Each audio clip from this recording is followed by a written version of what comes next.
Iyabo, ṣebí nǹkan tọ́rọ̀ wà tí Farida ṣe wò ni. Ìgbà tí ẹ jẹ́ bọ̀dá Débọ́lá mi ìbú yín, ẹ má bínú bàbá mi o. Uncle mi mo bú yín o. Happy married life uncle mi. Ọmọ Igbo l'uncle mi tẹ̀lé ńsìn. Uncle Débọ́lá mo bú yín o. Ìgbà tí Farida parọ́ pé Démọ́lá ò lè ṣe. Ṣé ń gbọ́ mi? Iyabo wá pé Démọ́lá. Ó wá sọ fún Démọ́lá pé jọ̀ọ́ àwọn nǹkan tó lò fún Démọ́lá tó fi ń ṣe yẹn jọ̀ọ́ fún mi. Farida wá ní àwọn kan wà ńbí o. Démọ́lá ò tí já o. Máa fún ẹ, ó dẹ̀ pass ẹ̀. Paul lò títí ó kú ò dúró náà.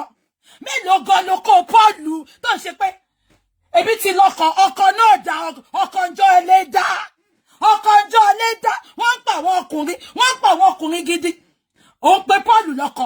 Paul tó ṣorí bí síìtì kẹ̀kẹ́. Ó ń pe Paul yẹn lọ́kọ. Ó ń pe Paul yẹn lọ́kọ.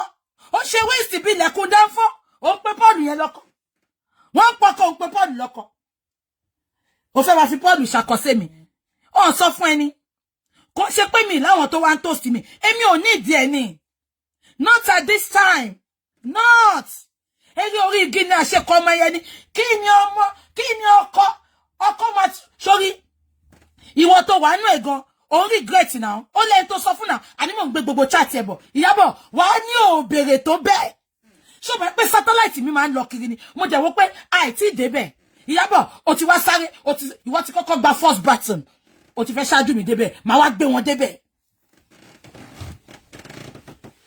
Iyabo. Wọ́n pọkọ. Ó ń pe Paul lọ́kọ.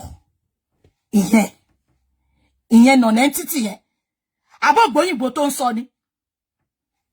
Ògbóyìnbó tó ń sọ ni. Ikechukwu organizer bàbá Jesse. Kò gbọdọ̀ sọ̀rọ̀ òyìnbó yẹn. And you are proud to call that a man? That one. Ọkànjọ́ ti lé dá. Ọkọ̀ gbàtọ́kọ̀ ò sí nlé. Representative àwọn ọkùnrin gidi. Wọ́n ń pe ọkọ. Kò di dandan kọkùnrin ní owó lọ́wọ́. Wọ́n ní kọkùnrin bọ́ta. Jọ fún mi ní prospect. Gbogbo Paul. Ó jẹ́jà kò já. Kò ní prospect. Everything about him is zero. I swear with my living God. On God. Tó bá fún mi ní Paul. Wàláì. Bí ṣe ni mo lọ́kọ yìí. Ìyá ọkọ ò jẹ mí. Mi lè gbà. I swear with my living God. Àwọn tó mọ̀ mí. Tó bá fún mi ní Paul kan náà fẹ́ fowó lé. Wọ́n tún máa fún wa nílé ńlá. Àbí kò yé yín. Màá ní ẹ má worry. Ó pè mí. Iyabo, ó pè mí kí n remain single. Kí n wá lọ settle for the less. Ó gbọ́ nǹkan tó sọ ni. Ó ní apẹ́kọ́ tó jẹun oúnjẹ bàdẹ́. Iyabo, remnant ló ń jẹ. Tó bá rò bí pé Paul ọkọ ni. Remnant ló ń jẹ. Remnant àwọn ọkùnrin tó wáyé wá ṣe rere. Remnant ló ń jẹ Iyabo. Ìbàjẹ́ ló ń jẹ kò ṣọkọ. Ìwọ wá ń sọ pé èmi ò lọ́kọ, ìwọ lọ́kọ. À ń sọ̀rọ̀ àwọn ọkọ. Òfin tó ní Elúmẹ̀lú yọ̀ǹga sí mi. Òfin tẹ́mi Ọ̀tẹ́dọ́lá yọ̀ǹga sí mi. Òfin Bukky Saraki yọ̀ǹga sí mi. Òfin Aliko Dangote yọ̀ǹga sí mi. Paul. Àwọn once upon a time. Storyteller ni Paul. Tẹ́ bá béèrè, what have you done in the past? What are you doing currently? Wá gbọ́. I've done oh yeah. Oh yeah. I produce oh yeah. I produce Daddy Shoki. I produce Danfo. I produce Awilo Logomba. Ogbenu Sepatola. I saw a present tense. Olórí burúkú Paul. I'm a story past tense participle. Mo. Ṣé torí mo wo wà tí Paul láti joy. Ẹ̀yin lẹ pa Mohbad. Owó tí wà tí Paul den ani máa gbé yín débẹ̀. Gbogbo ẹ̀yin tẹ́ wọ́n mi pàdúrà kíkú má pa mí. Máa gbé yín débẹ̀ with receipt. Ìlú ìtẹ́gbé Mohbad wá ẹ sanwó na Iyabo. Iyabo ìwà tọ́kọ ò sanwó. Ẹ tí wá gbọ́ gbogbo story tán. Kí ló fún ọmọ yẹn jẹ, kí ni wà tọ́kọ ẹ fún jẹ? Gbogbo gbèsè tẹ́jẹ́ Mohbad yìí wà ńbẹ̀ olórí burúkú. Nǹkan tó mú ẹ sọ pé Naira Marley ò sanwó nìyẹn. Ṣé ọkọ tiẹ̀ sanwó? Abẹ́ ìrọ́kọ. Ó mà dùn mí tí mo ti gbé fọ́tò síbi kò síbi ṣe lè tọ́ọ̀nù ẹ̀ tẹ́ máa rí fọ́tò ẹ̀ tó ń pè lọ́kọ. Fẹ̀gbẹ́ wọ̀ ló ń pè lọ́kọ. Fẹ̀gbẹ́ wọ̀. Abẹ́ rí ni. Fẹ̀gbẹ́ wọ̀. Iye ló ń pè lọ́kọ. Jẹ́ kí n sọ nǹkan tí máa wò náà àwọn ọkùnrin fún ẹ. Kò need mi wowo ọkùnrin. Unlike you, ayi ma débẹ̀ o. Unlike you, Iyabo, mi kí wowo ọkùnrin. Ti little tí mo ní, ó tó mi jẹ. Ọkùnrin tí ò bá ní gan tó bá ní prospect, I will stand with that man. I will support him. Iyabo, history polo. Mo gbà pon ní spare party ló tà ló ṣòdì. Mi rubbish iṣẹ́ anybody o. Ó dẹ̀ ṣe spare party nìyẹn. Little education tó kéré jù. Oh, ribi ẹ jẹ́ kí lọ wá. Gbogbo yín mi tẹ̀ fẹ́ máa play. Rántí bí Paul ṣe answer interview lọ́dọ̀ Daddy Freeze ni. Mo ní no. Kò ń ṣe ọkọ Iyabo ló ń sọ̀rọ̀ yìí. Mo ní lè lo ẹwu bó ṣe ń sọ òyìnbó. Ó wá ń gbé present ní past. Ó wá ń gbé fúnra wọn gbà. Ẹ lọ wo countenance Daddy Freeze ńjọ́ yẹn. Iṣẹ́ ló ń ṣojú báyìí, ló ń fojú pọ̀ bẹ́ẹ̀ tó ń so. Ló ń fojú pọ̀ bẹ́ẹ̀ tó yàgbẹ́ jẹ̀dí. Ìtorí ìbọn Paul ni. Ìwọ wá sọ pé mi ò lọ́kọ. Ẹ jẹ́ ká dúró síbẹ̀ yẹn náà. Ẹ jẹ́ kí n tún wá máa gbé yín lọ. Paul yìí máa jẹ́ gbà o. Mo kàn fi ẹlẹ́ ń bẹ̀ yẹn ni. Iyabo, ó sọ pé ò bá gbé mi lọ court. Ó sọ pé torí mo lówó. Ó nítorí iṣẹ́ pé wọ́n ń gbègbẹ́ ni mò ń ṣe. Iyabo, gbogbo ìṣẹ̀dá ẹ̀ ò ní ṣe oríire. Ikú pa ẹ́. Ó lé mi ò lówó pé mi gbègbẹ́. Let me tell you one thing you don't understand. There is always dignity in labor. Iyabo, mo bá máa kọ́tọ̀, mo bá máa gbálẹ̀ títì. Wọ́n do mi kí n tó jẹun. Iyabo, wọ́n òbò ló ń tà kó tó jẹun. Òbò ẹ̀jẹ̀ ti wọ demorage. Ó lè robo tà mọ́. Ìtorí ẹ̀ ló ṣe ń blackmail, ló ṣe di this lover. There is always dignity in labor. Iyabo, lọ bèrè lọ́wọ́ anybody. Lọ bèrè àwọn tó mo bọ̀, ẹ jẹ́ kí sáré block ẹ̀yàn kan. Block. Iyabo, lọ bèrè lọ́wọ́ àwọn tó bá fẹ́ parọ́ fún ẹ. Wọ́n á sọ fún ẹ.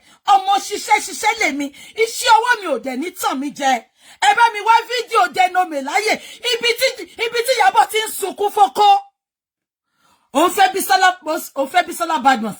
Kí ló kọ ọmọ tó nídìí yẹn? Ọmọ tó beautiful yẹn. Ó wá ń sunkún. Ṣebí godmother alẹ́ ariwo tó lọ́lá àlàwọ́ ni Dino kọ́kọ́ ń dò now. Lọ́lá àlàwọ́ ni Dino kọ́kọ́ ń dò. Lọ́lá àlàwọ́ ni Dino kọ́kọ́ ń dò. Sọ fún godmother kó wá deny nǹkan tí mo sọ yìí. Ẹ máa ń cross fuck ni.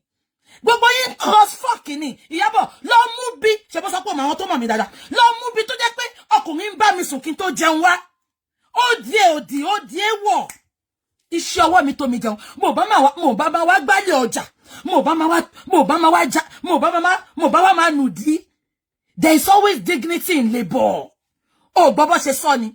Àní fún ministry àwọn tó dó mi kí n tó jẹun. Fún ministry àwọn tó ń bá mi san bills mi. Fún ministry ó ti epo lásán sínú mọ́tò mi wọ́n rà fún mi rí. Èmi ni mo ń ṣe gbogbo nǹkan mi. Ọwọ́ tí mo fi lu àyà ni mo fi lù kò ń ṣe ọyàn. Iyabo, ìwọ wá ń bú èmi. Ó sọ pé torí ìgbẹ́lẹ̀ mi ń nù nílùú òyìnbó. Ẹni tó ń nùgbẹ́ tó ń gba over 4,000 pounds. Mo ṣáà ti fi payslip mi wọ̀nyí rí. Gbogbo àwọn tó sọ̀rọ̀ ẹ̀ olórí burúkú ni wọ́n. Ṣọlọ́mọ yẹn ni. Àbí àpú tó jẹ́ pé half of front tie, ìdajì front tie ẹ̀yìn ló wà.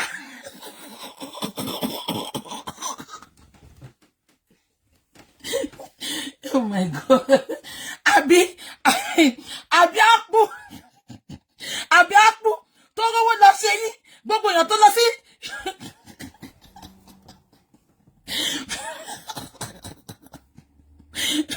gbogbo èèyàn tó lọ sí Turkey. Ẹ̀yin òkè àtilẹ̀ lọ́lọ́ṣẹ́. Àpò rówó ṣe yín òkè gòrówó ṣe yín ìsàlẹ̀. Àbọ́lọ́mọ yẹyẹyẹ àgbésùn Akíṣíkù of Lagos. Ṣáwọn yẹn ni supporter ẹ̀. Lọ bí wọ́n sọ pé kó sọ tòótọ́ fún ẹ àfi tó bá ń parọ́ mi fún ẹ. Wọ́n á sọ fún ẹ pé ṣiṣẹ́ èmi náà wọ́n pé mo lè rọrùn wọ̀. Ẹ má wọ̀ rí. Wọ́n á sọ fún ẹ pé ṣiṣẹ́ ni BJ. Wọ́n ní ṣiṣẹ́ ni BJ. Ó wá sọ pé èmi ò lówó ìdímọ̀nù. Wọ́n ìwọ lọ bá àpò àti ọmọ yẹn agbesun Akishiko of Lagos baby mama Lanre Teriba lọ bèrè lọ́wọ́ wọn wọ́n sọ fún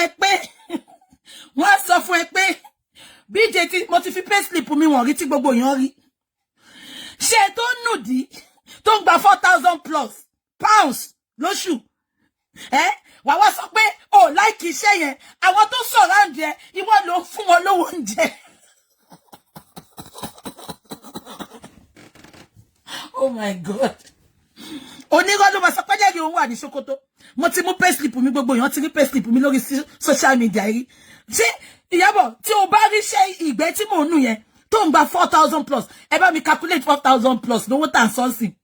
O ní sáré wá bá faṣẹ́ yẹn. Iyabo ṣé bá ti rí ẹni tó máa ń bú iṣẹ́ àwọn èèyàn ẹ lọ wò wọ́n dáadáa òbò ló fi ń jẹun. Òbò ló fi ń jẹun. You will never see me condemning people's job. I don't do it. Ẹ lọ mú history bí tí mo ti ń bú iṣẹ́ èèyàn wa mo kì í ṣe because ẹni tó bá jalè ló bọmọ jẹ́ kò bá jẹ́ sweet ló ń tà kò bá jẹ́ £1 lórí níbi tó ti ṣe so far you are working honestly I swear to God I will appreciate you for life. Iyabo mi rí nǹkan tó ṣe láṣeyọrí rí Mukare ìwọ ló bá yé Mukare jẹ́ dèdè Mukare tó sọ́dára lọ́rin Ìkòròdú gbẹ̀rígbẹ̀ ní Mukare ń gbé tẹ́lẹ̀ ìjọ tí Mukare pàdé ẹ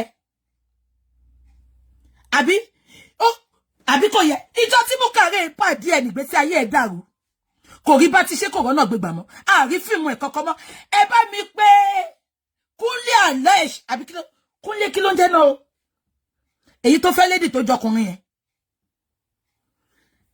Kúnlé ń jẹ́ Kúnlé Afford ẹ bá mi sọ fún Kúnlé Afford kó lọ bá wa wá Mukare afẹ́ràn Mukare lọ́wọ́ Iyabo bá tiẹ̀ jẹ́ olórí burúkú ọmọ ṣẹ̀pẹ̀tẹ́rì pàǹtí ẹ̀wà ìsàlẹ̀ jọ̀lọ́ọ̀fù èmi ló fẹ́ fi ta yín hàn sọ fún ẹni èmi níṣẹ́ wọn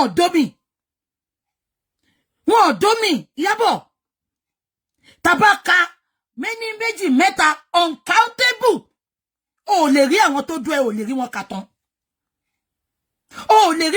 because at the end of the day ṣebí ìtarí la rí àwọn tó ń jẹṣẹ́ lábẹ́ ńkọ́ ọmọ tí Iyabo ó fẹ́ sún mi kò gírí ọmọ tí wèrè ọkọ ẹ bọ̀ lófo aláyé má ṣe rere tí ò ní kankan a máa ṣó mọ́tò gbáyé bàbá jèsè mo rántí ìgbà tí bàbá jèsè ń ta mọ́tò tó ń ta gbogbo àwọn mọ́tò yẹn àwọn Volvo gbogbo ẹ̀ wàá lọ sí one bedroom flat ẹjọ́ kí lèyìn èèyàn Amẹ́ríkà tẹ́ ń pe kúbíkù yẹn a lọ sí kúbíkù ní l'Amẹ́ríkà olórí ibú ẹ̀ wàá máa ṣó pé kọ́wọ́ mọ́tò ṣé mọ́tò ló ń pè yẹn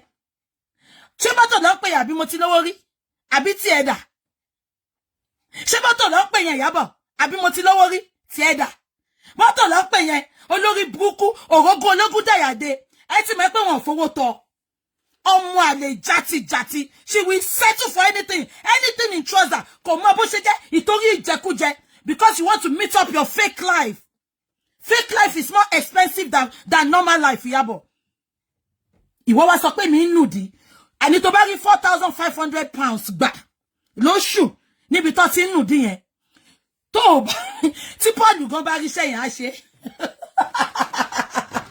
ẹ bá mi tún dìyẹn mú gbogbo nǹkan tó sọ ni mò ń sọ pa yín yẹn o kẹ lọ tún wò mi ò fẹ́ play mb kó má waste time mi ẹ lọ wò ó tún wá sọ nǹkan kan ó sọ pé ò ní dá mi lóhùn ipe mi mo wà important Iyabo you are my #1 fan don't you get it if you don't get it forget it you are my #1 fan how do you know ipe mo ṣe show dìbò tó ti dárúkọ mi yẹn fan yẹn you are a fan you are always watching me you watch me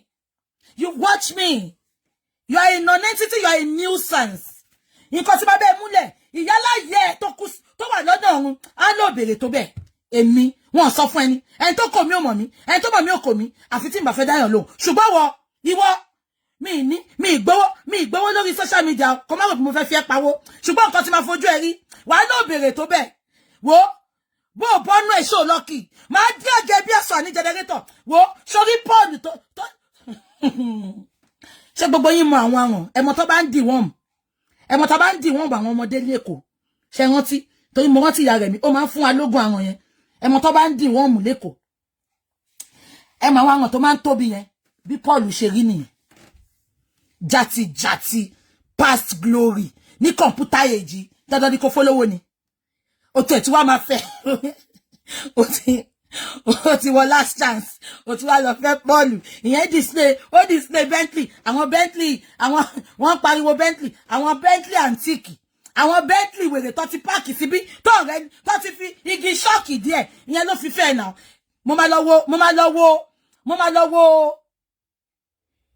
lọ wo interview yẹn wọ́n béèrè lọ́wọ́ ẹ̀ náà ó nínú inbox ní Paul ti toast òun ó nígbà tó kọ́kọ́ toast òun sáré lọ wo wọ́ọ̀lù ẹ̀ ó lóun wá rí òun rí mọ́tò òun rí gbogbo ẹ̀ ó lóun wá lọ béèrè lọ́wọ́ àwọn ọ̀rẹ́ òun wá lọ béèrè lọ́wọ́ àwọn ọ̀rẹ́ pé ṣó ti marry why tó kọ́kọ́ lọ wo social tó lọ wo page ẹ̀ ó lè parọ́ fún ẹ sínú page now. You are so desperate for fame. You are so desperate to marry. O de tí wá fẹ́ marry no. Ona pé kó tó jẹ wo ní jẹ bàjẹ́. O wá ń jẹ remnant. O mọ̀ pé remnant ni ẹ. O ń jẹ ajá ni Paul. O gbori táwọn Christian nìkan ni. O gbori táwọn Christian nìkan ni. Oni ìwọ náà o ń jẹ ajá má gbé fún mi jẹ. O ń jẹ ajá ni Paul. Wọ́n sọ̀rọ̀ ọkọ gidi. O sọ̀rọ̀ òkú èyàn. O sọ̀rọ̀ working cops. Oh, bèrè kan tó ṣe fún first wife ti contact mi. Iyabo, why no bèrè tó bẹ́ẹ̀? Ó ṣe mistake o. Wọ́n sọ fún ẹni, ó ṣọlẹ̀kùn, knock. Ó knock London lọ́dọ̀ Àbíkẹ́. Ó dúró ńbẹ̀. Ó wá ní ẹjẹ́ máa lọ Manchester. Ó wá dúró ó wá lọ gẹ̀gẹ̀. Ó wá ṣe knock. Ó wá knock lọ́dọ̀ Jesse. Ó ti ṣe mistake. Ó ti ṣiléyà. Ó mọ táwọn dìgbòlugi bá ṣiléyà tó bá fọ́ wọn lórí. Iyabo, ó ti ṣiléyà.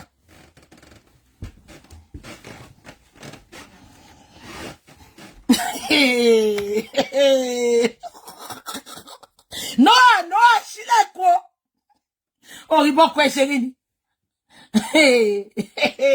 Ó dàbí kí tó fi ṣọ́ọ̀kì ọkọ̀ Noah. À ń sọ̀rọ̀ ọkọ̀ ìyẹn. Ẹ jẹ́ a máa sọ̀rọ̀. Ṣé mo ti sọ tó sọ pé mo núgbẹ̀? Ẹ bá mi dìyẹn mú, mo ń bọ̀. Ẹn tó sọ fún mi ẹ jẹ́ kí n wo bí tó send gbogbo ẹ̀ sí. Mo ń bọ̀ o. Ìyá mi, tẹ́ bá wò mí ẹ bá mi send gbogbo àwọn èbú yẹn. Tó lè mi ò rántí.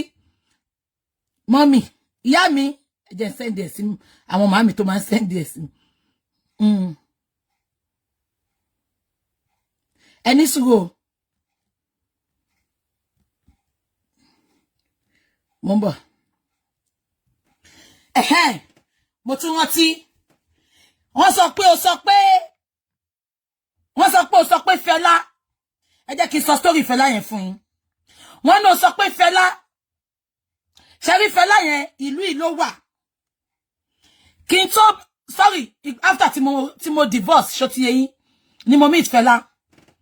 Àwọn èèyàn tó dẹ̀ mọ̀ Fẹlá máa sọ fún yín. Ṣé máa pọ́ ní irọ́ ni ò ní máa dárúkọ. Iyabo ó ní ṣe oríire. Wọ́n náà sọ pé Fẹlá ò fẹ́ èmi. Ó gbé mi sùn ni.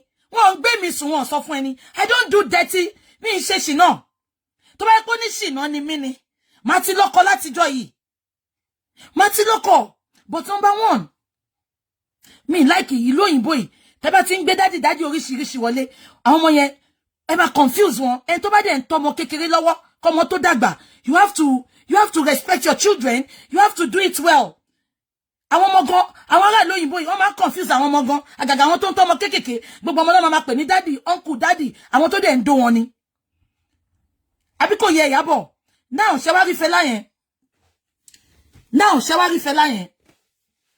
Ìgbà tí mi àti daddy ọmọ mi ò ṣe mọ́ ni mo meet Fẹlá. Mo ò mọ̀ Fẹlá rí o.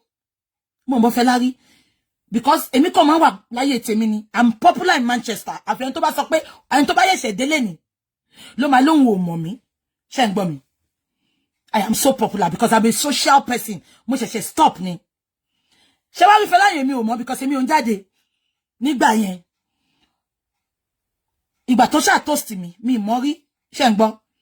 Àwọn tí mo wá bá sọ̀rọ̀ àwọn wá ní èmi ò dẹ̀ mọ̀ pé wọ́n rí. Àṣẹ Fẹlá ti marry òun àti ìyàwó ò sí mọ́. Ṣé nǹkan tí mo sọ yé yín? A dẹ̀ bẹ̀rẹ̀ sí ní date. Iyabo lọ bí Fẹlá. Mo lè pe Fẹlá sì kò ní gbé fóònù mi ni. Torí mo mọ̀ pé ó ti lọ pè lánàá yẹn tó sọ̀rọ̀ yẹn. Mo lè pe sìn. Ẹ lọ bí Fẹlá yẹn gbogbo àwọn bọ̀dá Fẹ́mi Bolton, gbogbo àwọn Káyọ̀dé, gbogbo wọn àwọn ọ̀rẹ́ Fẹlá ní tọ́jọ́ ṣe kékeré. Àwọn ni mò ń dárúkọ yẹn. Manchester ni gbogbo wọn yìí ń gbé wọn tí kú. Iyabo. èmi ná owó fún Fẹlá ni. The fact pé Fẹlá ó ń ṣe odù tèmi ò dẹ̀ mọ̀ pé ó ń ṣodù ńgbà yẹn o until ìgbà táwọn ọlọ́pàá l'Amẹ́ríkà mú tọ́wá o. Èmi fi pé normally ó ń ta mọ́tò ó ń ṣe gbogbo ẹ̀ ni. But mi fẹ́ sọ̀rọ̀ jù. Ìwọ kan ló jẹ́ kí straight bullet lọ bá Fẹlá láàárọ̀ yìí. Bí Fẹlá ṣe lówó tó, èmi ò depend lórí owó ẹ o. Iyabo, ẹni tó introduce Fẹlá fún ẹ máa sọ lẹ́ni. A wà nínú ilé Fẹlá, à ń wo tẹ́lì ìjọ yẹn ni. Àwọn èèyàn sọ fún ẹ pé mi múlé ayé le. Tí ex mi tí mò ń fẹ́. Tó bá wá bá mi, ó dẹ̀ ti ṣẹlẹ̀ rí. Mo fẹ́ bàbá kan gbà yẹn. Ó wá bá mi pé òun like ọ̀rẹ́ mi kan. Ọ̀rẹ́ mi yẹn wà Manchester. Mo ní why not kó lọ fẹ́ náà. Ó ní ṣé mo sure. Mo ní mélòó la fẹ́ dónú òbò tá máa jà sí. Mo ní lọ fẹ́ náà. Tó bá yẹ pé tó bá fẹ́ relationship yín lè work nǹkan bí tèmi àti ò ṣe work. Èmi ò dìbà progress èèyàn. Àbí kò yẹn inú ilé Fẹlá la wà ńjọ́ yẹn. Fẹlá gbé fóònù ni. Ó pe ẹni yẹn. Ó ní ṣé ọmọdé yìí. Àjọ ń wo fíìmù ẹni Iyabo. Ó ní ṣe oríire fún irọ́ tó wá pa lórí Instagram lánàá yẹn. Ó ní ṣé ọmọ yìí. Bọ̀dá ẹni àmọ́ mọ́ gbogbo wọn ni mo mọ̀ máa ń bá sọ̀rọ̀. Ó ní mo like ọmọ yìí. Ẹ bá ń bá sọ̀rọ̀. Iyabo, owó business class ti Fẹlá fún ẹ. Ó mà dùn mí pé mo ti sọ many things sínú. Mo ní archive gbogbo ẹ ti bàjẹ́ ni. Owó business class ti Fẹlá fún ẹ bó ṣe dé bí mo mọ̀. Èmi àti Fẹlá ń date lóòótọ́ but àdàbí ẹ̀gbọ́n àtàbúrò ni lọ bèrè lọ́wọ́ ẹ̀. Níbi tí mo súnmọ́ ta close dé. Ẹni tó bímọ fún Fẹlá. Àǹtí yẹn wà l'Amẹ́ríkà. A máa ń sọ̀rọ̀. Èèyàn mi ni wọ́n. Ó wà lórí Facebook mi, mo wà lórí Facebook wọn. Kó mọ̀ pé mi ò múlé ayé lé olórí burúkú Iyabo tó láwọn ẹbí Fẹlá mọ̀ ẹ̀. Èmi mọ̀ bó ṣe ń bẹ Fẹlá náà pò fẹ́fẹ́. Ó ti rí single guy ṣe pé Fẹlá ń dágbé bí ni. Fẹlá àti ìyàwó ò sí mọ́ lóòótọ́ but ó yìn communicate but Fẹlá ń dágbé ni. Tẹ́ bá rí Fẹlá, ẹ bá wò bí Fẹlá ò má rí ni. Inú ẹ ti dùn. Ojú mi ló ṣe pé èèyàn tó pè ẹ́. Iyabo, èmi ò rí record ni. Ojú mi ló ṣe pé èèyàn tó pè. Ó pé bọ̀dá yẹn, ó ní ẹ̀gbọ́n. Mo ń wo fíìmù kan sìn. Fẹlá ẹ̀ lè rí kó wo fíìmù. Yorùbá fíìmù ló máa ń wò. Ìtorí kò dẹ̀ ṣe pé láìkí Yorùbá fíìmù. Ó fẹ́ jẹṣẹ́ wọn ni. Mo lè bá ká gbogbo àwọn ọmọ tíátà tó ti jẹṣẹ́ ẹ. Owó designer bag kan ni Fẹlá jẹ́yìn. Á jẹ́ fi yín sí business class. Ṣé kí n máa gbé lọ àbí kí n dúró bẹ̀? Ṣé kí n tẹ̀ dúró? Ṣé kí n gbé yín débẹ̀? With evidence. Orí ẹ burú Iyabo. Ibẹ̀ yẹn la jókòó sínú living room Fẹlá. Ní gọ́tìnì ni. God bless you. This is the third time you are saying this. Ṣé ti rí pé mò ń parọ́? Ọ̀rọ̀ mi ò kí ń change. Ọ̀rọ̀ mi ò kí ń change. Archive lọ́pọlọ mi. Àfi tí n bá fẹ́ dá ẹ lóhùn. Iyabo, ó ti rúgi eléra. Ó ti rúgi oyin. Ẹ pa gboyí mi ká bàbá mi. Ẹ káàsán. Tí bá nídìí yín tó bá yá, ẹ̀yin lẹ bàbá mi mú gbogbo kíní military yẹn. Lẹ bàbá mi lọ fi fọ́ Iyabo lórí ní Nàìjíríà àti ọkọ ẹ̀ jẹ́gẹ́jẹ́gẹ́. Àbí kò yé yín? Inú pálọ̀, inú living room Fẹlá la wà. Ní Fẹlá gbé fóònù báyìí lónìí, ẹ̀gbọ́n. Fẹlá ò kí ń wo English film. Ẹni mo parọ́ fún yín. Fẹlá ò kí ń wo English film. Yorùbá film ni. Kò ṣe pé like Yorùbá film o. Ṣé mo owó wà lọ́wọ́ ẹ̀. He's doing well. He's doing well. Kọ́lọ́ máa mú wa ni omi ní parọ́ nǹkan tí ó ṣe. Ṣùgbọ́n lọ bí kò ná owó fẹ́ mi o. Mo ń sọ Fẹlá ò tí kú o. Èmi ò mọ bó ṣe ń tọrọ owó lọ́wọ́ ọkùnrin. Tèmi bá dẹ̀ ń déètì èèyàn. Kàkà kí n gbà lọ́wọ́ ẹ̀. Tó bá fún mi o, ní tọkàntọkàn ẹni o, but kí n máa tọrọ bí Iyabo ṣe máa ń tọrọ. Bí Iyabo ṣe máa ń tọrọ. Bí kò fẹ́ ṣòkú ìyá ẹ̀, kẹ́ǹsì olóòmọ gbé stretcher fún. Bí kò fẹ́ ṣòkú ìyá ẹ̀, kẹ́ǹsì owó fún ọmọ fún ní 3 million. Lọ́lá kí ni dé yẹn jẹ́? Lọ́lá àbútà. Bí kí lọ́lá àbútà fún àlòkù ìvògì. Ìyẹn ló wá ń búyàn. Olórí burúkú tí ò dá ṣe nǹkan rere láyé ẹ̀. Gbogbo nǹkan bí kò tọrọ, bí kò dóko ṣe ni, bí kò gbà láwìn. Ìwọ ló fẹ́ bú èmi, wo bó ṣe rí. Wo bó ṣe rí. Ó dàbí ìkànnà Gowon. Ẹ jẹ́ kí n máa sọ̀lọ̀. Ṣé kí n máa sọ ti Fẹlá yẹn lọ àbí ká bọ́ síbòmí? Ṣé kí n máa sọ̀lọ̀? Fẹlá dẹ̀ pé bọ̀dá yẹn. Bọ̀dá yẹn dẹ̀ ni, bàbá mi no problem. Èló lówó mi o. Èló lówó mi o. Bọ̀dá yẹn ló ń bi Fẹlá o. Ó dé èló lówó mi. Bọ̀dá yẹn dẹ̀ sọ pé, Fẹlá dẹ̀ sọ pé má worry. Má ṣe nǹkan kan s'account yín sìn. Èmi ò mọ iye tó fún mi ní parọ́ nǹkan tí ò ṣẹlẹ̀ ṣe ń gbọ́. Ẹ bá ń gbọ́ gbogbo yín máa ń gbọ́ tí wọ́n sọ pé àwọn ọmọ ní tíátà mi like wọn. They are so cheap. They will do anything for money. They do anything for money. Ìmí inú Iyabo Bossy rẹ̀ kò sọ fún mi pé Gbénga kan tó wà ní London ìgbà tó wá ń gbà yẹn àtàǹpàkò ló fi don kìbọnú òbú ẹ̀ náà just because ó sọ pé ó máa fún ẹ ní £1,000 tó bá gbà fóun. Ìyábọ̀ mi ti sọ̀rọ̀ o ẹ jẹ́ ká máa sọ ti Fẹlá lọ. Ẹ máa notice pé máa sọ fún yín pé mo like kí n máa bá wọn mo like àwọn ọmọ ní theater because wọ́n dọ̀tí gan kò ṣe gbogbo wọn kọ́ o. I have my favorites among them, but many of them they will do anything for money. I swear with my living God on God. I swear with my living God on God. Many of our money theater, every man come for them go because they are dirty. One, they are the most classless being our money theater ni. Agaga won Yorùbá yẹn. Wọ́n ní class. They ought do wọn pẹ̀lú £200 rí mo fẹ́ dá ọkọ bọ̀bọ́ yẹn ni. Ìtorí bọ̀bọ́ yẹn wà ní London, £200. £200 mo wà ńbẹ̀ ni, but mo gbójú bí pé mo mẹ́ni yẹn rí. Tẹ́mi bá rí wọn sọ fún yín ni. Èmi ò farms àwọn ọmọ ní theater. Ẹ jẹ́ kí n sọ secret àwọn ọmọ ní theater fún yín lẹ́ni. Tó bá bẹ́ẹ̀ ṣọ̀rẹ́, ìwọ ló máa náwó fún wọn. Ó lè jèrè lára wọn. Ìwọ ló máa ṣe fún wọn. Kò sí géènì tó bá fi ẹ́ ṣe. Tó bá jẹ́ ló ń tẹ̀lé wọn bí ọlọ́mọ wẹ̀wẹ̀ ṣe ń tẹ̀lé Ìyábọ̀ tó fi pọ́ máa fóun lọ́kọ. Kò lè rí nǹkan kan fún ẹ. Àwọn bí kàtígórì bàbá jẹ́gẹ̀jẹ̀gẹ̀ ló máa fún ẹ. Lọ́wọ́ gbogbo àwọn tí Ìyábọ̀ ti fún lọ́kọ. Àwọn aláwìn, àwọn tó fún wọn ní HIV, àwọn tó fún wọn ní sokolokofosisi, àwọn tó fún wọn ní sokolokofosisi, àwọn àgbébù adìyẹ, àwọn ẹni Nàìjíríà ìdíkọ̀ àwọn ló ń fún wọn ọlọ́mọ wẹ́wẹ́wẹ́. Ṣé bẹ́ẹ̀ pé bùkátà àti ẹ̀ pọ̀, ọmọ méjì dẹ̀ ló ń sanwó fún sìn. Ó jẹ́ farabalẹ̀ kó dúró sọ́dọ̀ Akíṣíkù, bó ṣe jẹ́ pé oko la Akíṣíkù ní kò lówó. Mo sọ fún wọn náà, tí o bá dá sí ọ̀rọ̀ yìí, gbogbo bó ṣe lọ bá Akíṣíkù ní hòtẹ́ẹ̀lì ní London.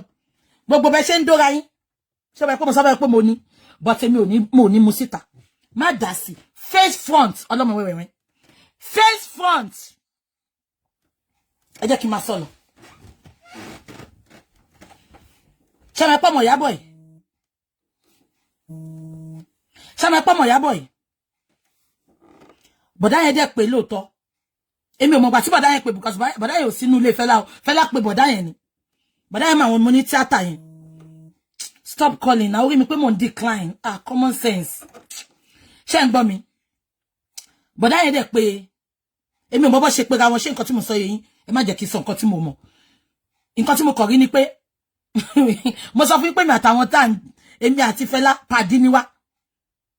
Pàdí ni wá. Níbi tá close de mo sọ fún yín. Ìgbà tó wá extradite lọ sí America ńgbà yẹn. Ìgbà tá kàrà tún sepo tó wá extradite lọ sí America.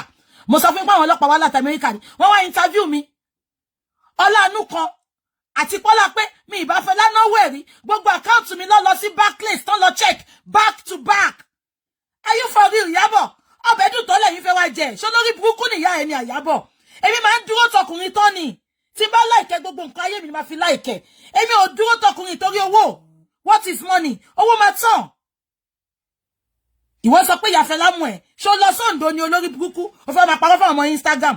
Ìyá Fẹlá Oǹdó ló ń gbé. Ó mọ ìyá Fẹlá because Fẹlá ti sọ fún mi pé àgbésùn ni ìjọ tó ń pe bọ̀dá yẹn ló ti sọ fún mi pé ìyá mi ló máa ń pè mí because máa ń tọ́jú ẹ̀. Pẹ́ẹ̀tì mi ni. Ó ní ìyá mi ìbá ní kankan fling ni o. Mo ní go on son olówó ẹ̀ máa ṣe lọ. Mo tẹ̀ fẹ́ mọ̀ bí agẹ́ yìí ó ní class. Ìgbà tí Fẹlá máa pè mí ṣé pé ká ní Fẹlá sọ fún bọ̀dá yẹn lójú mi níjọ́ Wednesday. Fẹlá máa pè mí Saturday ẹ bá gbọ́ o. Ìyá mi pàdí mi ní Fẹlá. Ó ní ìyá mi ẹ má wá weekend yìí o. Ẹ má wá fún ọ̀sẹ̀ kan o. Mo ní kí ló dé? Torí mi máa ń sọ fún kí n tó lọ ni. Tẹ́lẹ̀ mọ̀ pé mo decent gan. Èmi ò kí ń surprise ọkùnrin. Tí n bá ń fẹ́ máa pè mò ń bọ̀ o because mo fẹ́ rí kúrì. Kò sọ́kùnrin tí ò ní ṣe ṣì náà. Ìyábọ̀ àbó lórí burúkú ni ẹni. Ṣíyẹrẹ ló ń sáfíìsì Paul tó bá lọ sí Amẹ́ríkà. Àmàdébẹ̀ náà máa gbé yẹn náà wá. Ẹ jẹ́ ká ìfìyẹn lẹ̀. Ṣíyẹrẹ ní kí Paul fi gbogbo ayé ẹ̀ búra pé kókó ẹgbẹ̀gbẹ̀ ẹ̀ṣẹ́ tẹ́lẹ̀. Ẹ máa wọ́n kó bàbá òyìnbó tó wà mí báyìí. Wọ́n máa sun. Ó máa fà. Tí Ìyábọ̀ bá fa okó fún yín. ẹ máa fi lollipop ló fà ní ṣé yàn gbọ́dọ̀ tún fi ọkọ kó tún fẹ́ wàhálà Iyabo ẹ mọ̀ táwọn èèyàn bá lọ ra mọ́tò tó bá náà gbé mọ́tò tó ti páàkì sílẹ̀ tí ò ṣiṣẹ́ mọ́ fún yàn òun ni Iyabo ra igi eléra ni Iyabo gbé tí Iyabo èyí pé Iyabo ti gbẹ tán ni èyí pé Iyabo ti gbẹ tán ẹ wo bó ṣe rí ìgbà tó sẹ́ni fọ́tò ẹ̀ sí mi tó ti ṣe ṣó lánàá ó dàbí àgèrè táwọn Muslim máa táwọn fi ń ṣàlù àlá ó ti gbẹ tán kó ṣọ̀rọ̀ nísìn nìkan ló jẹ́ kó gbẹ o mẹ́ pé ṣẹ́ ni kíyàn fa oko náà ni ẹ má bínú o ẹ mà wọn ta bá ń gbé bíbá mi ò fẹ́ ẹ mà wọn òyìnbó ṣe é pé wọn kì í circumcise oko òyìnbó wọn circumcise oko Pọ́ọ̀lù báwo ló lè fẹ́ dúró dáadáa Iyabo máa fà á ó lè fẹ́ ṣeré ọmọ fún mi wọ́n lè fẹ́ ṣeré ọmọ fún 30 minutes Iyabo àti fi bí 25.5 minutes àti fi fa ọkọ ṣé àwọn ẹ̀pọ̀kọ̀ yẹn máa ń sá wọn circumcise Pọ́ọ̀lù ṣé ẹ̀yin rí wájú ẹ̀ kò yọ síta ni tọkùnrin bá tiẹ̀ ṣe rough packing àdìsá ìmáríbi tó máa wúlẹ̀ gbẹ̀dẹ̀ àbí nǹkan tí mo sọ yìí ẹ̀wọ̀n kò dín lómẹ̀ láyé bó ti ẹ̀jẹ̀ pé fitted trouser ló máa wọ̀ àyìnmárí tó máa wúlẹ̀ gbẹ̀ kan Iyabo ọjọ́ òkùnkùn látà fún Iyabo lò èmi náà wọ́n pé mo lè rọrùn wọ́n ọjọ́ òkùnkùn látà fún Iyabo lọ́sàn láì ṣàfọ́jú ẹ̀rí pọ́rọ̀ wọn àti Fàrídà wọ̀ ni jogbo lọ́sọ̀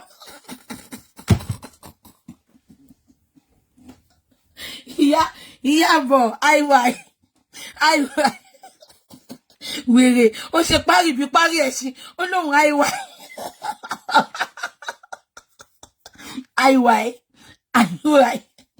ó lóhun orí jàtìjàtì ẹ jẹ́ máa sọ̀rọ̀ fẹ́ lálọ́ ṣe ń gbẹ̀yàn kan ní búkì make heaven make I see èmi náà tún mọ̀ pé mo lè lọ láàárọ̀ à lọ lálẹ́ máa lọ sọ́run lálẹ́ má wọ̀rí ẹ jẹ́ máa sọ lọ now Fẹlá wá sọ fún mi pé ìyá mi ẹ bá wà fọ́sẹ̀ kan o mo ní kí ló dé ó náà mo ní tíátà yẹn ẹnu Fẹlá mo ti gbọ́ mo ní tíátà èmi ò mọ̀ pọ́ mo ní àwọn tó máa ń ṣeré orí ìtàgé lọ́njọ́ mo ní tíátà ẹnu Fẹlá ló máa ń pọ̀ wọ́n lọ mo ní tíátà ó náà mo ní tíátà yẹn ọmọ Iyabo Ojo yẹn ó ló máa dé Monday mo ní rọ́ ni wà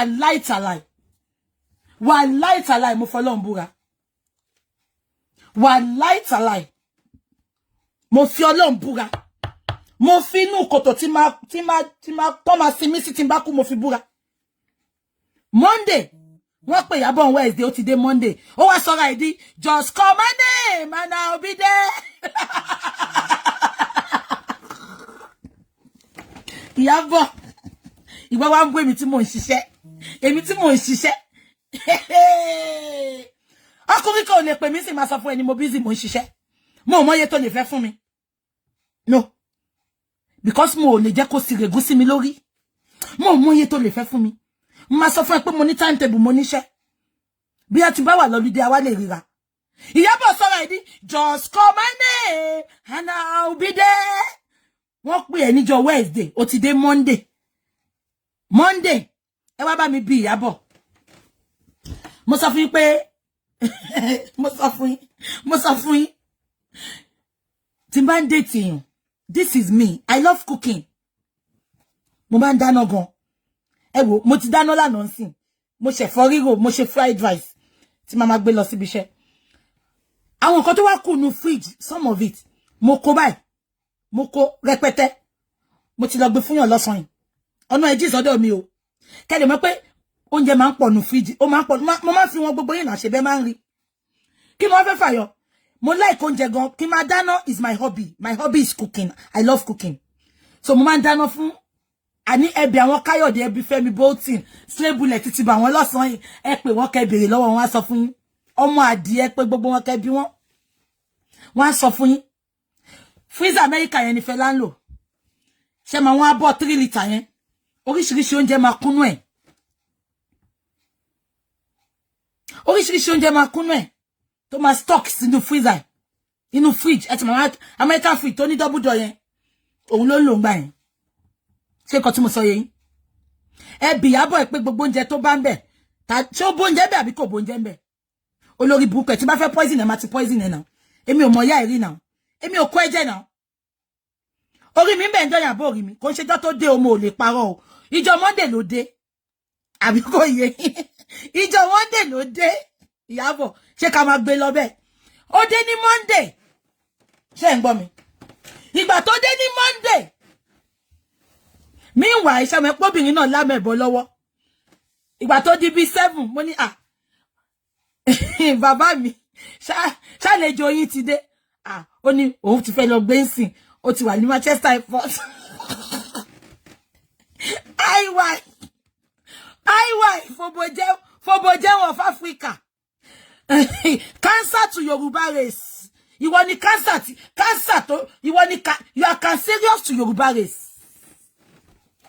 mo no ti fẹ́ lọ gbé òkè o mo ní all the best o mo ní jọ mo fẹ́ jẹ́ kó rí mi ó ní máa sọ fún yín tẹ́ bá fẹ́ wá ó ní máa sọ fún mi tí n bá fẹ́ wá pé bọ̀ tí má máa wá o kí n kọ̀ wá bí pé mo wá drop nǹkan àbí kò ń fún mi nǹkan mo ní no problem ó dẹ̀ trust me ó trust me fẹ́lá lẹ́nìkan tó ń bá ṣiṣẹ́ ń gbà yẹn business partner kò gbé bí o bọ̀bọ́ yẹn Ìgbò ni bọ̀bọ́ yẹn wá bí ń gbà yẹn ó wá gba nǹkan kan lọ́wọ́ mi nǹkan yẹn ò dín 10 kọ́ bọ̀bá yẹn bọ̀bọ́ yẹn wò mí títí báyìí ó ní no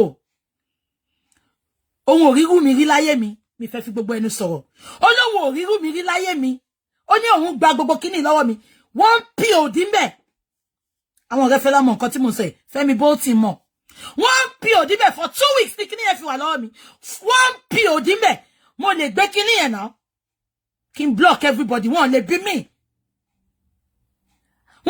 mi à ń sọ̀rọ̀ 8 figures in pounds Iyabo ọbẹ̀ dùn ni wọ́n wá jẹ ọbẹ̀ dùn ló wá jẹ àbólórí burúkú ni ẹni èmi ò ṣojú o tí n bá ṣojú ni wàá ti gbọ́ o èmi ò ń ṣojú but mo máa ń ṣiṣẹ́ mi but mo máa ń support àwọn ẹni tí n bá like bọ̀bọ̀ Ìgbò yẹn wá gba nǹkan yẹn lọ́wọ́ mi ó ń bọ̀ láti Canada ni ó ń lọ sẹ́kọ̀ọ́ ó stop over ní Manchester fẹ́ láti lọ sẹ́kọ̀ọ́ ń gbà yẹn I'm talking about 8 figures ẹ pè Fẹ́mi Bolton àwọn èèyàn mọ̀ Manchester mi ní máa dárúkọ bí ṣe ń dárúkọ ẹ pè Fẹ́mi Bolton a sọ fún yín mi kọ́wọ́ bọ̀ tó bá jẹ́rọ ìwà ti sá lọ olórí burúkú ọwọ́ epo lẹ máa ń bọ́kùnrin là ẹ ń bá wọn láwọ̀ ẹ̀jẹ̀ olórí burúkú yín ọkùnrin tẹ̀ mọ́ bó ṣe ṣiṣẹ́ ọwọ́ epo ni Paul ní ọwọ́ ẹ̀jẹ̀ ọwọ́ ìgbẹ́ òun ni Paul ní mo mọ̀ pé òun kábàámọ̀ sí social media ló yín ká ẹ lọ́wọ́ kò ṣebí wọ́n lọ sọ pé Paul we are going to marry ìgbà tó yá ẹnu ara ẹ náà ló fi bọ́ta ló fi sọ pé we don't want to marry we want to travel olórí ibu tó rí pé Mercy lọ sí Maldives àbí kílẹ̀ ń pè òun náà sáré lọ síbẹ̀ ó rí pé fídíò lọ viral tí Mercy lọ viral because it's natural èyí tí Mercy ṣe pẹ̀lú ẹ̀gbọ́n mi Alhaji yẹn ó natural èyí tí wọ́n ṣe yẹn kò natural nǹkan tá a ṣe rí nìyẹn èèyàn kan ló sọ fún mi lánàá pé ṣé mo mọ̀ pé lọ Maldives mo ní Mercy lòun ṣé Maldives àbí kílẹ̀ ń pè Maldives kí lẹ ń pè èmi ò kúkú mọ̀ ẹ wo nǹkan tẹ́ bá ń pè kẹ́ pè fúnra yín mo ní so gẹ́ yìí wá mo ní òkè ẹ jẹ́ ká mọ bó ṣe ń lọ ìgbà tó di 3rd day mo ní alpha ó dá wọn lọ Selfridges lóòótọ́ ó dùn mí pé fóònù mi yẹn ti bàjẹ́ Ọlọ́run wọ́n lọ Selfridges lóòótọ́ olórí burúkú ló bá nawọ́ sí báàgì nífẹ̀ẹ́ lára báàgì fún nǹkan tí ẹ má wọrí kò nídìí kẹ́ sọ fún mi Maldives ẹ má jẹ́ kí n fẹnu bàjẹ́ ṣé ń gbọ́ mi ló ra báàgì gbogbo ẹ̀ nífẹ̀ẹ́ lá sẹ́ndì sí mi pátá gbogbo ẹ̀ ni mo rí pátá Iyabo mi sí bẹ́ẹ̀ ìgbà tó ra fẹ́ but mo rí with receipt ni jẹ́ tó sọ nǹkan tó sọ fún ìgbà tó lọ rà á oníkífẹ́lá sọ fún wọn pé girlfriend òun ló fẹ́ rà fún ipò òun padà lọ sẹ́kọ̀ọ́ so that kò lè claim tax ẹ ní airport ṣé ò sọ bẹ́ẹ̀ bọ́sítà kò sọ pé ò sọ bẹ́ẹ̀ Iyabo bọ́sítà kò sọ pé ò sọ bẹ́ẹ̀ àwọn olórí burúkú onítere mọ́ tere eléyìí pátá kan fọ́sẹ̀ kan èmi ló fẹ́ bú ìwọ Iyabo tó ní good antecedent lórí social media yìí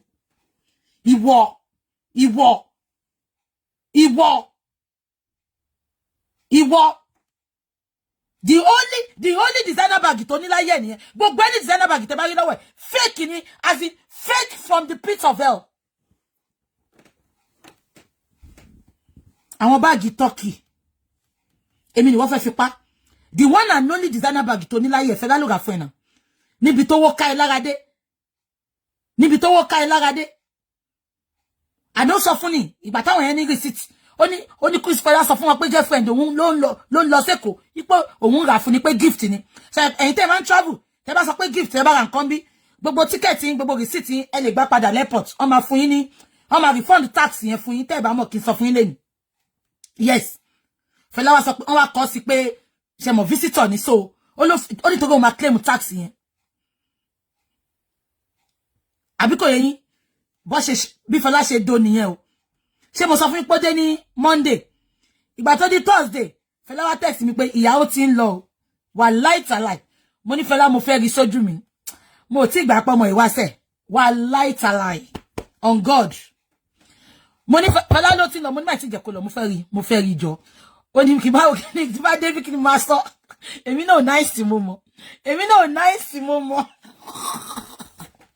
ó ní tí bá David kí ni máa sọ mo ní má worry má kọ́ ni mo wá pick nǹkan ni mo ní wọ́n ṣá lọ wá nǹkan kò sí báàgì kò ní mo wá pick ẹ̀ mo dẹ̀ débẹ̀ lóòótọ́ mo drive débẹ̀ tẹ́ bá rí bó ṣe rí ó gbẹ bí olórí burúkú ni ó ṣẹ̀ṣẹ̀ dá ni olórí burúkú yìí ó ṣẹ̀ṣẹ̀ dá díẹ̀ ni tẹ́ bá rí bó ṣe rí nínú fọ́tò Fẹlá yẹn tẹ́ bá rí bó ṣe rí ọmọ olórí burúkú yìí ọmọ tí ò lálùbáríkà kọ́kọ́ lára ẹ̀ Fẹlá dotọ́ ni Fẹlá rẹ́wọ̀n rẹ̀ l'Amẹ́ríkà Fẹlá dotọ́ ló rẹ́wọ̀n rẹ̀ àìmọye àwọn ọmọ oníṣẹ́ta tí Fẹlá ti dó kò rẹ́wọ̀n rẹ̀ Fẹlá dotọ́ lórí ẹ̀wọ̀n rẹ̀ ọmọ olórí burúkú yìí ẹlẹ́sẹ̀ òsì méjì èmi náà bá sáré tẹ́ bá ibi ṣe ń sáré lọ́njọ́ náà mo nice èmi náà mọ̀ mo bá ń sáré lọ because driving látọ̀dọ̀ mi sọ́dọ̀ ẹ̀ ká níbi 10 minutes mo ṣàdébẹ̀ mo park ẹ mọ̀ mi náà fẹ́ ṣe bí tòótọ́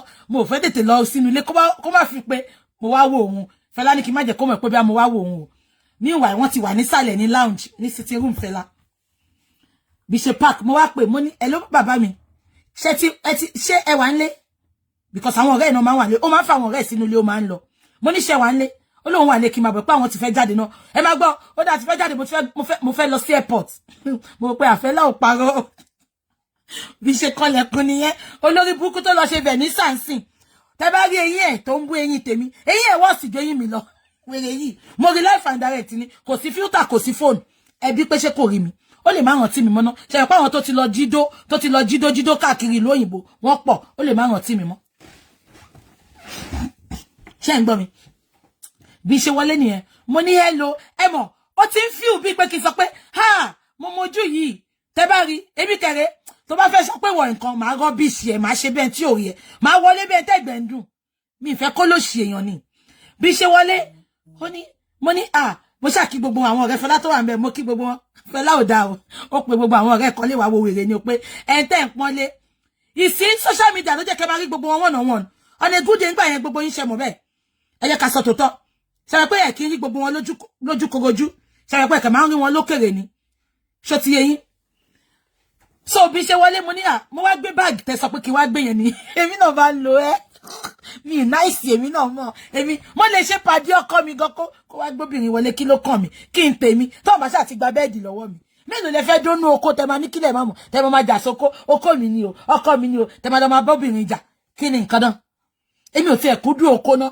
Ìyábọ̀ ibi tó ti ṣì nìyẹn tó ń pè mí lágbèsùn èmi ò láìkì kan máa dó mi èmi ò láìkì ẹ̀ rárá mi láìkì kan máa dó mi oko ni mo hate jù láyé mi honestly I don't like it I don't know why but I don't like it so Ìyábọ̀ èyí tó sọ pé àgbésùn lèmi ń ṣe yẹn èmi ò ń ṣàgbésùn àbí nǹkan tí mo sọ yẹ because tó bá lọ bèrè lọ́wọ́ Fẹlá kan sọ pé ó lè àkáyé ìgbà tí òun bá bú kìsùn gbogbo relationship yẹn I was just looking after him taking care of him supporting him physically spiritually emotionally Ìyábọ̀ tí n bá kúndùn oko ni mo ní gbà kó gbé wa náà wọ́n bí ìyá ẹ̀dá náà òun náà mọ̀ mí a sọ fún ọmọ yẹn ó sán lórí wọ́n bí ìyá ẹ̀dá torí mi ìkúndú oko ni mo dà pé wo jẹ́ kó lọ dóbò iwájú mi kúkú ní gbé fúndó oh so le Iyabo so le bring the test out by kó má sọ̀rọ̀ kó dé má dárúkọ o lè ṣe because o ti uncountable àwọn tó ti bá ẹ̀sùn they are o ti lost counts ẹ mọ̀ o ti jókòó sórí iṣẹ́ o ti ruga sókè bí ganga mo kí gbogbo àwọn ọ̀rẹ́ Fẹlá mo kí wọn mo dá ọkọ wọn mo wá wò wọn báyìí mo ní hello ẹ mọ̀ kéèyàn máa wo ẹ lọ bèrè láwọn tó wọ́n mi Manchester ìsìn mo kàn ti tóbi o booking no kéré nu ayé now video kéré na ayé I love and like Iyabo stop flagging ashana àgbà ṣé nǹkan tí mo sọ yẹn ẹ mọ̀ ó ti ruga sókè bí ganga pé wọ́n máa dá mi mọ̀ mo jẹ job fún wèrè ni mo ṣe bẹ́ẹ̀ tí o mọ̀ mo kàn kí on a normal level hello mo ní uncle Fẹlá ó yẹ gbé báàgì yẹn wá Fẹlá ọmọ àlè náà ó ti lọ di báàgì wèrè kan fún mi ó bá gbé fún mi bó ṣe gbé wèrè nìyẹn tẹ́ bá rí báàgì olóṣì yìí tẹ́ bá rí báàgì gym bag ni wèrè fi kẹ́rù wá gym bag ọ̀dọ̀ Fẹlá ló ṣẹ̀ṣẹ̀ ti gbé hand luggage tó gbé lọ wọ́n máa ń tọrọ nǹkan gan àwọn ọmọ ní tíátà wọ́n máa ń tọrọ nǹkan gan ẹ lọ bèrè lọ́wọ́ gbogbo àwọn tó súnmọ́ wọn wọ́n máa àtọrọ gbélé ayé ni wọ́n ẹ mọ gym bag àwọn Nike bag tó ya máàkì sí yẹn Nike bag ni wèrè fi dẹrù wá olóṣì tó fẹ́ máa bú èmi ṣé lórí burúkú nìyá ẹ̀ ní ṣẹpẹtẹ́rì èmi àti òsínú set ọlọ́run gbàgbé pò ń ṣeré gbàgbé pò wánú tíátà èmi àti òsín set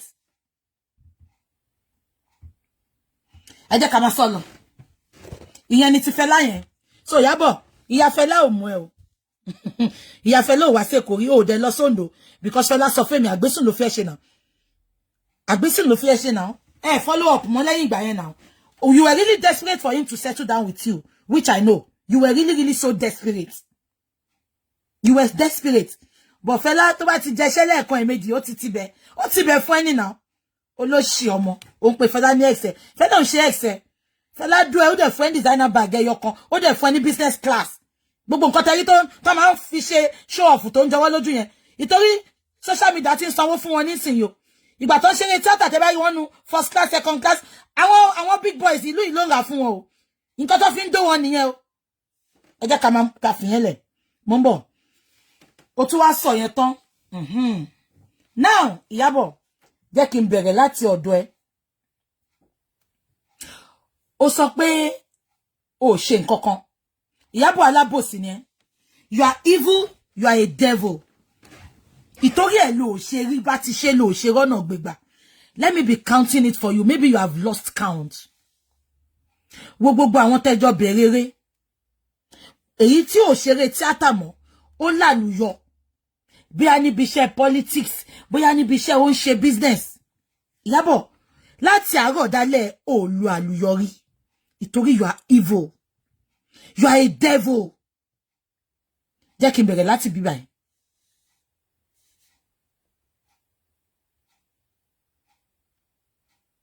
Mo ń bọ̀ jẹ́ kí n bẹ̀rẹ̀ láti bí báyìí ó fẹ́ Dino mẹ́láyè the fact pé o mọ̀ pé Bísí ọmọ lògbàlògbà ló ń fẹ́ Dino mẹ́láyè gbà yẹn tán tún bímọ fúnra wọn bó mọ̀ pé ká ní Bísí yìí súnmọ́ tí ẹ tíátà dáadáa ni wàá ti set Bísí náà up you are evil you are devil ó mọ̀ pé Bísí ń fẹ́ Dino mẹ́láyè tó tún bímọ fún ṣó jẹ́ kó lọ dó Dino àgbésùn lọ fi Dino ṣe fún ẹ náà kí ló dé tó ṣe ń sunkún sórí oko Dino jọlọ bá mi gbé bí tí mo ti ń sunkún sórí oko ọkùnrin wá Dino àṣà fún yín Eldorado ibẹ̀ l'Akíṣíkù kọ́kọ́ máa ń lọ jókòó sí kan tó fi jẹ olórí ẹ̀yọ̀ Akíṣíkù òṣèmí ọlọ́mọ wẹ́wẹ́wẹ́ t'Akíṣíkù ń dó òun ló fẹ́ gbé mi taba Akíṣíkù ẹ má ti jẹ́ ká lọ síbẹ̀ yẹn tọ́lọ́mọ wẹ́wẹ́ bá ti tún bú mi gbogbo fọ́tò bó ṣe lọ dá Akíṣíkù ní London gbogbo ẹ̀ la máa gbé síta Akíṣíkù òṣèmí máa wọ́n ti ní ṣé ń gbọ́ mi Iyabo you are a devil oh ẹ dúró mo ti fi kiss ẹ nà ẹ dúró ẹ hold on kí n yọ kí yẹn.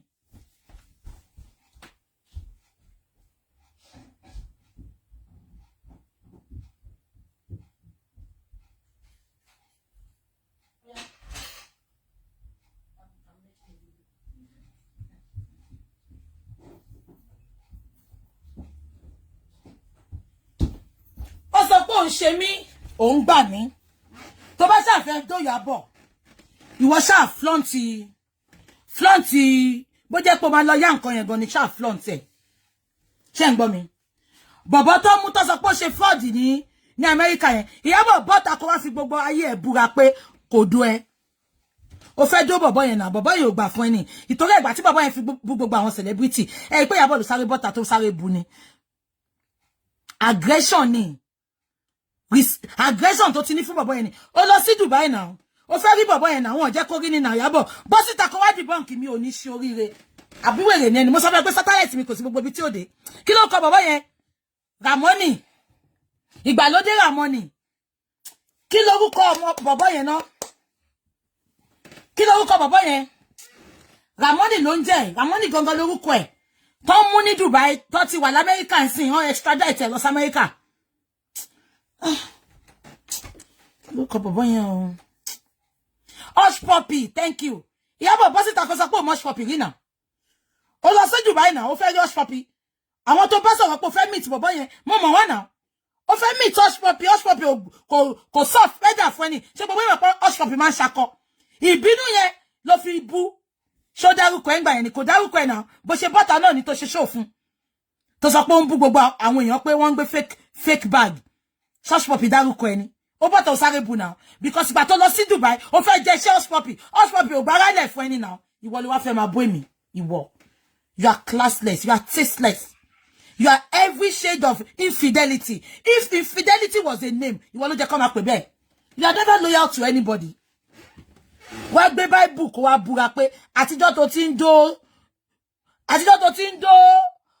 dó Paul olóko straw wá bọ́ta kó wá sọ fún mi pé òdò ẹlòmí olóṣì ẹ̀yin ọmọ òṣì játijàti ẹ̀yin tó yẹ pé owó epo lẹ máa ń bọ́kùnrin la ṣé Dino mẹ́láyè wá tó sí ẹni wọ́n gbé ẹ fún ni náà wọ́n gbé ẹ fọ́kùnrin ni olórí burúkú wọ́n dẹ̀ ń gbé ẹ fún ọkùnrin náà you have nothing to show nothing whatsoever àṣírí ṣòro bí Lagos State government governor wa máa dó ẹni olóṣì torí ẹ̀ ló ṣe jẹ́wó tó rówó táàsì san wèrè wá ń sunkún egbére ẹ bá ń gbẹ́nì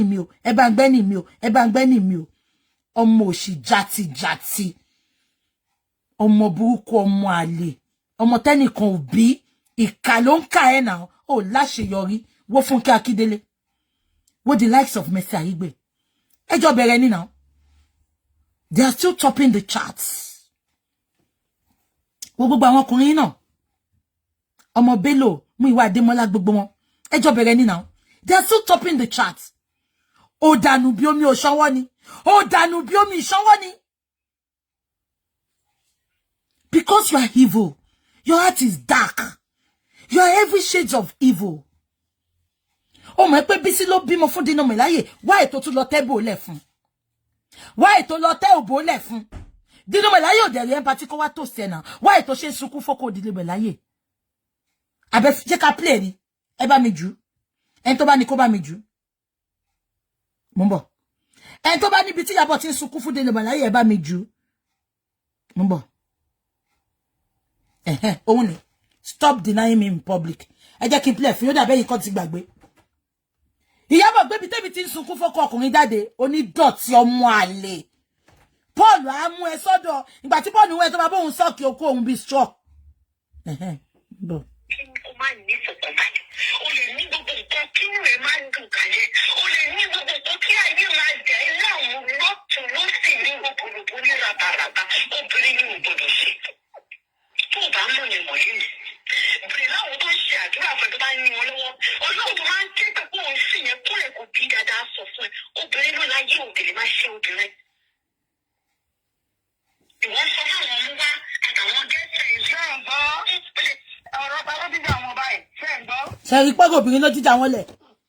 ọ̀rọ̀ ti pé kí lórúkọ ẹ̀ ń tẹ́gbọ́. mo wá. mi wá kàyàmáta ẹ máa bọ́.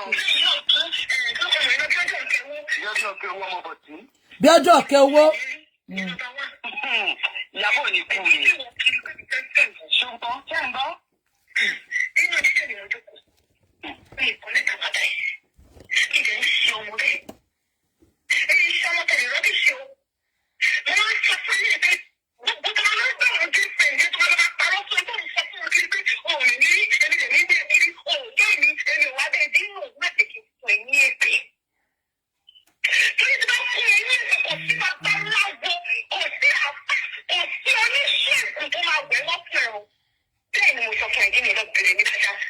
orúkọ ìyá mi olúkú mi ṣe tùkà ló bèrè mi dáadáa. Wọ́n kúrò nínú ọmọ tó gbọ́dọ̀ ṣe. Èmi mi ò kì í tọ́yàn kó má tọ̀ mí. Má tọ̀ mí nínú. Ojú kò bá tún tì lá. Tí bá tún gbọ́ kò jì láì.